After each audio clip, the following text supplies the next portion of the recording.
Hello everyone, आज हम लोग टेक्सटाइल का लेक्चर सेकंड देखेंगे। इसमें हम लोग कपास कॉटन का प्रोसेस सारा जानेंगे। कॉटन की कैसे कॉटन का बीज या कॉटन का पौधा जो होता है उसको कैसे बोया जाता है, फिर उसके बाद कैसे प्रोसेसिंग की जाती है और किस तरीके से वस्त्र को तैयार किया जाता है। आइए देखते हैं। यहाँ पे हम यदि कपास की बात करें तो कपास क्या है, एक प्राकृतिक तंतु है जो कि बीज द्वारा हमें प्राप्त होता है। और इसमें क्या होता है, ये सेल्यूलोसिक तंतु होता है। कपास का जन्मदाता किसे कहा गया है? कपास का जन्मदाता भारत को कहा गया है। इसके बाद आगे देखते हैं। विभिन्न प्रकार की कपास पाई जाती है, उनमें विभिन्न प्रकार की विशेषताएं वगैरह ये पाई जाती हैं। विशेषताएं विभिन्नता पाई जाती हैं मिट्टी, जलवायु आदि की स्थिति में विभिन्नताएं पाई जाती हैं। कपास के तंतु की गुणवत्ता उसकी रंग, लंबाई, बारीकी, उसकी मजबूती इन पर आधारित होती है।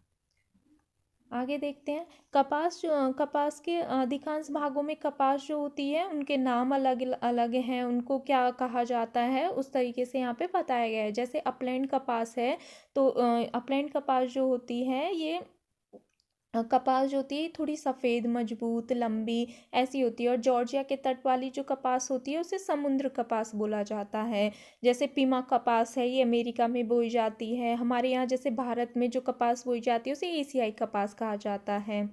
आगे देखते हैं। कपास के उत्पादन की यदि बात की जाए तो अमेरिका के स्थान प्रथम है, भारतवर्ष द्वितीय स्थान पर आता है। फिर कपास की खेती की बात की जाए, कल्टीवेटिंग कॉटन, तो इसमें भूमि और जलवायु कैसी होनी चाहिए?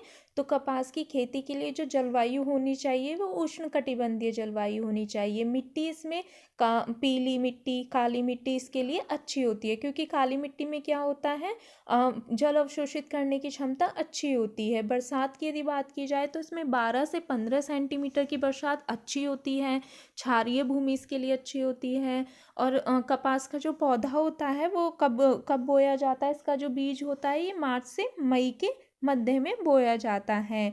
फिर क्या होता है, 35 से 35 दिन के अंदर अंदर क्या होता है, उसमें अंकुर आने लगता है। पौधा पूर्ण रूप से जो विकसित होता है फिर 4 से 5 माह में वो पूरी तरीके से विकसित हो जाता है।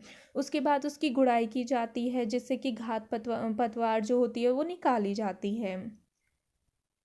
और इसका जो बीज जो बोया जाता है उसे छिटका कर नहीं बोया जाता, उसे कतार में बोया जाता है। इसके लिए क्या होता है, कपास के लिए ज़्यादा पाला जो होता है वो हानिकारक होता है।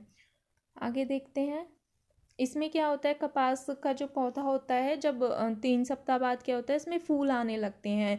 फूल का जो कलर है वो क्या होता है, गुलाबी से लाल रंग में परिवर्तित हो जाता है। फिर क्या होता है, उसकी पत्तियां गिरने लगती हैं, उसमें कोई जो बीज रहता है वो सिर्फ रह जाता है। इसी अवस्था में कीड़े वगैरह उस पर आक्रमण करने लगते हैं। इसमें हमें छिड़काव वगैरह की भी आवश्यकता पड़ती है। दवाओं का, कीटनाशक दवाएं जो होती हैं उनका छिड़काव किया जाता है। उसके बाद हम देख लेते हैं, जब हमारा कपास जो है पूरी तरीके से विकसित हो जाता है, देखिए इस तरीके से इसमें क्या होता है, विकसित होकर इसमें ये फट जाते हैं। कपास का जो बीज होता है और ये कपास के तंतु होते हैं ये बाहर निकल आते हैं इस तरीके से। इसके बाद क्या होता है, हम इनको एकत्र कर लेते हैं, गैदरिंग कर ली जाती है इनकी। एकत्र करने के बाद इनको आगे की प्रोसेसिंग हम देखेंगे, सूती वस्त्र के निर्माण की प्रक्रिया।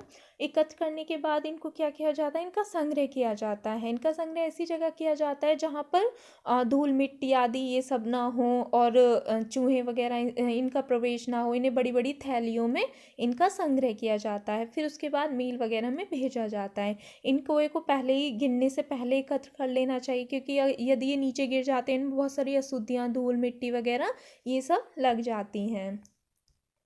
आगे हम प्रोसेसिंग देखेंगे सूती वस्त्र के निर्माण की। इसमें क्या होता है, जब मील में इनको पहुंचाया जाता है तो क्या होता है, पहले इसमें गिनिंग प्रोसेस किया जाता है जिसमें बिनौलों को निकाला जाता है। इस तरीके से मशीन से इनको बिनौलों को निकाला जाता है।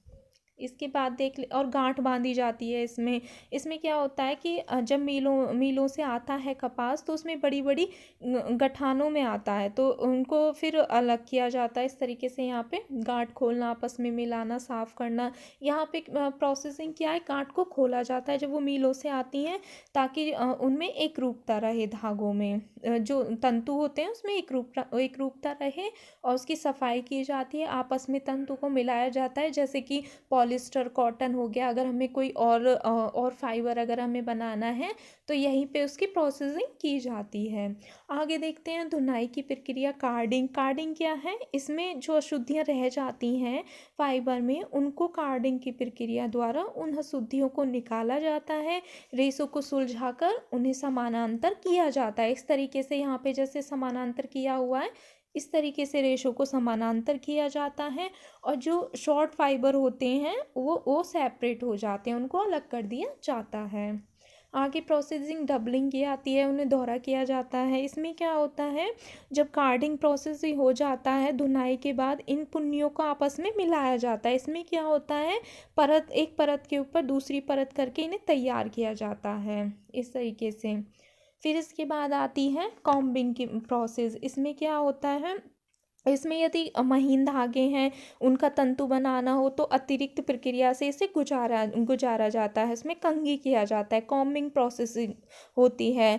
तंतु को लगातार सीधा करते रहते हैं जब तक कि वे समानांतर ना हो जाए। यहाँ पे देखिए आप लोग, जैसे दिख रहा होगा कि लगातार उसको प्रोसेसिंग की जाती है उसको समानांतर करने की, जब तक कि वो पूरा सीधा ना हो जाए, समानांतर ना हो जाए। उसके बाद आगे की प्रोसेस हम देखते हैं ड्राविंग की। इसमें क्या होता है, इसमें एक ड्राव फ्रेम के द्वारा धागे को जो फाइबर होता है तंतु, उसको खींचा जाता है। इसमें क्या होता है, एक तंतु के ऊपर दूसरे तंतु को लंबाई में खींचा जाता है, फिर उसकी पटाई की जाती है, उसमें ऐंठन भी दी जाती है। उसके बाद आता है रोविंग प्रोसेस। इसमें क्या होता है, फ्रेम में लगाकर, जैसे कि यहाँ पे लगा हुआ है, फ्रेम में लगा दिया जाता है तंतु को। उसके बाद उसमें ऐंठन देते रहते हैं, और ये ऐंठन का प्रोसेस कब तक होता है, जब तक कि वह, जैसे पेंसिल होती है उसका जो लेड होता है उसकी मोटाई के बराबर नहीं हो जाता, जब तक रोविंग प्रोसेस हम लोग करते रहते हैं। उसके बाद देखते हैं आगे। फिर आता है कताई की प्रक्रिया। इसमें क्या होता है, धागे की कताई की जाती है। जब धागा हमारे पास तैयार हो जाता है, फिर उसके बाद बुनाई की प्रक्रिया की जाती है। यहाँ पे कताई की जो प्रक्रिया होती है, इसमें क्या होता है, धागे को वो किया जाता है, कताई की प्रोसेसिंग की जाती है। फिर यहाँ पर हम बुनाई का देख लेते हैं। बुनाई की प्रक्रिया की जाती है जिससे कि जिस भी प्रकार का वस्त्र हमें तैयार करना है उस तरीके की बुनाई की जाती है। जैसे सादी बुनाई हो गया, या हमें तौलिए के लिए चाहिए तो कट बुनाई हो गया, इस तरीके से यहाँ पे बुनाई की जाती है। फिर यदि हम परिसज्जा की बात करें तो इसमें काफ़ी सारी परिसज्जाएँ की जाती हैं, इस वस्त्र को पहनने योग्य बनाया जाता है। यहाँ पे बुनाई तक, जैसे कि ग्रे गुड्स की हमने बात की थी कि हमारे पास कपड़ा तैयार हो गया, लेकिन वो क्या है, वो पहनने योग्य कपड़ा नहीं है। उसे बनाने के लिए हम उसमें फिनिशिंग करते हैं। फिनिशिंग में जैसे कि ब्लीचिंग हो गया, उसको चमक लाने के लिए, सिकुड़न से बचाने के लिए, या एम्बोजिंग की जाती है, उस पर सजावट की जाती है, ग्लेजिंग प्रक्रिया की जाती है। ये सभी प्रोसेस इस पे किए जाते हैं, फिर इस वस्त्र को पहनने योग्य बनाया जाता है। आगे देख लेते हैं, यदि हम कपास या कॉटन की बात करें तो ये माइक्रोस्कोप में किस तरीके से दिखाई देता है। यदि कॉटन के तंतु की हम बात करें तो इसमें क्या होता है, ये आप लोग देख रहे होंगे, मध्य में नलिका होती है। इसमें क्या होता है, इसे ल्यूमेन कहते हैं, और इसका जो बाहरी भाग होता है इसे क्यूटिकल कहते हैं। ये इस तरीके से संरचना जब माइक्रोस्कोप में देखते हैं तो जो कपास का कॉटन का जो तंतु होता है वो इस तरीके से दिखता है। यहाँ पे देख रहे होंगे आप लोग, किडनी की शेप में इस तरीके से कॉटन फाइबर दिखता है। आगे देखते हैं कपास के रेशे की विशेषताएं देखें हम, जैसे भौतिक विशेषताएं, रासायनिक विशेषताएं, आइए इनके बारे में देखते हैं। भौतिक विशेषताएं देखें हम तो इसका रंग, लंबाई या प्राकृतिक ऐंठन वगैरह इस तरीके से विशेषताएं दी गई हैं। रंग की बात करें तो कपास सामान्यतः क्रीम रंग का ही होता है, लेकिन क्या है जैसे इजिप्शियन वगैरह में भूरे रंग का कपास होता है, या दक्षिण राज्यों में देखा जाए तो नीले रंग का कपास भी होता है। लंबाई की बात की जाए तो हम लोगों ने बात की थी, एक ऐसा धागा होता है, तंतु होता है, स्टेपल होता है। स्टेपल कौन से होते हैं? जिन्हें जो छोटे छोटे रेशे होते हैं और जिनको हम इंच में मापते हैं। तो कपास का रेशा क्या है? स्टेपल है। इसकी जो लंबाई होती है वह 1.5 से 2-2.5 इंच तक की होती है। ठीक है, आगे देखते हैं। ऐंठन, इसमें ऐंठन जो होती है वो प्राकृतिक ऐंठन होती है कपास में। ठीक है, यहाँ पे लिखा हुआ है कितनी ऐंठन होती है।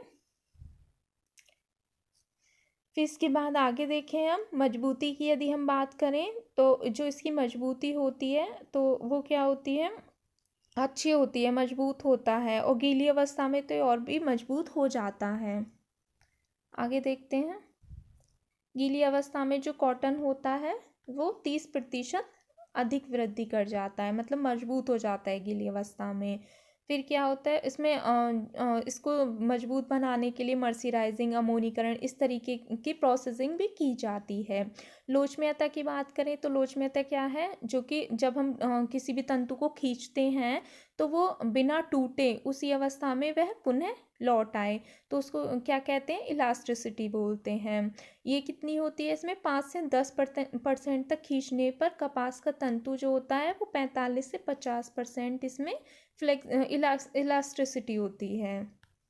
आगे देखते हैं। प्रतिस्कंदता की बात की जाए तो वो प्रतिस्कंदता क्या होती है? देखिए, जब तंतु को वस्त्र को तोड़ा या भींचा जाए तो क्या होता है? वह अपनी पूर्व स्थिति में उसी सीमा तक लौट आए, इसको क्या कहते हैं? हम प्रतिस्कंदता कहते हैं। इसमें सलवटें, जो कॉटन का तंतु होता है इसमें क्या होता है? बहुत ज़्यादा सलवटें पड़ती हैं। इसमें हम बहुत सारी प्रोसेसिंग करते हैं जिससे कि हमारा जो फाइबर है, तंतु है, उसको हम सिलवट या सलवट प्रतिरोधक बनाया जा सके। आगे यदि हम तनाव सामर्थ्य की बात करें तो इसमें क्या होता है? तनाव सामर्थ्य जो होता है कपास का वह यहाँ पर आप लोग देख लीजिए। ठीक है, अवशोषकता की बात करें तो कपास के रेशे में नमी अवशोषित करने की क्षमता अधिक होती है। ज़्यादातर आप लोगों ने देखा होगा कि हम गर्मियों के मौसम में कॉटन का जो कपड़ा है वही ज़्यादा हम पहनते हैं, क्योंकि इसमें क्या होता है? शीघ्र पसीना सोखने की क्षमता होती है। नमी कितना अवशोषण कर लेता है? 15 से 20 गुना। आगे यदि हम रासायनिक विशेषताओं की बात करें तो इसमें अम्ल का प्रभाव जो होता है रेशे में वो प्रतिकूल प्रभाव पड़ता है। अम्ल का खनिज अम्ल जो होते हैं वो कपास को नष्ट कर देते हैं, लेकिन जो क्षार का प्रभाव होता है उसका कोई रेशे पर हानिकारक प्रभाव नहीं पड़ता। क्षार, जैसे हम साबुन से कपड़े को धोते हैं तो कोई इफेक्ट नहीं पड़ता ऐसा कपड़े को धुलने में कॉटन के में। सौर विकिरण का प्रभाव की बात करें तो जब हम सूती वस्त्र को बहुत टाइम तक धूप में छोड़ देते हैं, धूप में छोड़ देते हैं तो क्या होता है? धूप में उनका जो रंग है वह पीला पड़ जाता है और रेशा जो है हमारा वो कमज़ोर हो जाता है। इसलिए जो कॉटन के वस्त्र होते हैं उनको धूप में ज़्यादा टाइम तक नहीं छोड़ना चाहिए। तो ये टॉपिक हमारा यहीं पे समाप्त होता है। अगर किसी को भी कोई डाउट हो तो वो कमेंट सेक्शन में ज़रूर लिखें। इससे भी आगे हम लोग टेक्सटाइल की वीडियोस ऐसे ही लाते रहेंगे। किसी को कोई अगर डाउट हो तो वो ज़रूर कमेंट सेक्शन में लिखें, और ज़्यादा से ज़्यादा वीडियो को शेयर करें, सब्सक्राइब करें, जिससे कि मेरी सारी वीडियोज़ आप तक पहुँचें। और जो भी लोग प्रिपरेशन कर रहे हैं TGT PGT की, उन सभी को ये वीडियोज़ मिलती रहें।